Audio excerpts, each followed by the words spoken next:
அஜித், ரஜினி இவங்க 2 பேருக்கும் பார்த்தீங்கன்னா, ஒரு கனெக்ட் இருக்கு. அந்த கனெக்ட் என்ன அப்டின்னா, அஜித் ஆரம்ப காலத்தில பார்த்தீங்கன்னா, ரொம்ப துருன்னு இருப்பாரு. மனசுல பட்டத அப்படியே வெளிப்படையா பேசிருவாரு. நெறைய பத்திரிக்கையாளர் சந்திப்புலலாம் பார்த்தீங்கன்னா, பத்திரிக்கையாளர்கள் கேட்கிற கேள்விக்கெல்லாம் பார்த்தீங்கன்னா, நெறையா என்ன தோணுதோ அதில படன்னு பேசிருவாரு. ஒளியும் மறைவும் இல்லாம பேசிருவாரு. அதாவது வந்து சில பத்திரிக்கையாளர்கள் வந்து அஜித்த கேட்பாங்க, "சார் வந்து இது வந்து off the record off the கேமராவா நம்ம வச்சுக்கலாமா?" அப்படின்னு கேட்கும்போது, "இல்ல நீங்க போடுங்க.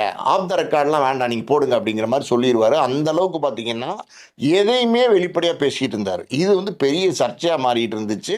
பெரிய லெவல்ல வந்து அஜித்த வந்து எல்லாரும் பார்த்தீங்கன்னா, அந்த அளவுக்கு வந்து என்ன இப்படி பேசுறாரு அப்படிங்கிற மாரியான ஒரு கேள்வி எல்லாம் இருந்துச்சு. பத்திரிக்கை வட்டாரத்தில எல்லாம் பார்த்தீங்கன்னா, பெரிய லெவல்ல பேசினாங்க அஜித்த பத்தி. இது ரஜினி வந்து ரொம்ப நாளா வாட்ச் பண்ணிட்டே இருந்தாரு. வாட்ச் பண்ணிட்டு அஜித்த வந்து அவர் வீட்டுக்கே கூப்பிடுறாரு. அஜித் வந்து வீட்டுக்கே கூப்பிட்டு, "அ தம்பி அஜித் வாங்க உட்காருங்க" அப்படின்னு சொல்லி காஃபி குடுத்துட்டு என்ன சொல்றாருன்னா, நீங்க வந்து இப்ப சமீபத்தில பார்த்தீங்கன்னா, உங்க மனசுல பட்டத நீங்க வந்து படன்னு பேசுறீங்க.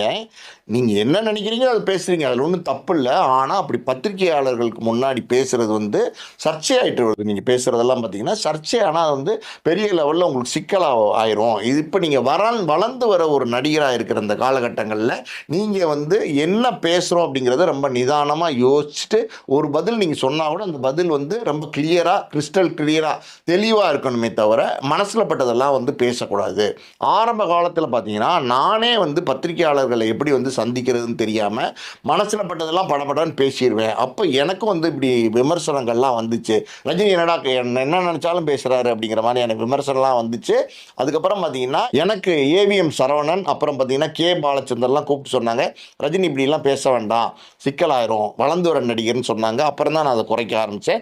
உங்களுக்கு அறிவுரை சொல்றதுக்கு சினிமா துறையில யாருமே இல்ல. நீங்க வந்து பின்புலம் இல்லாம சினிமாவுக்கு வந்திருக்கீங்க.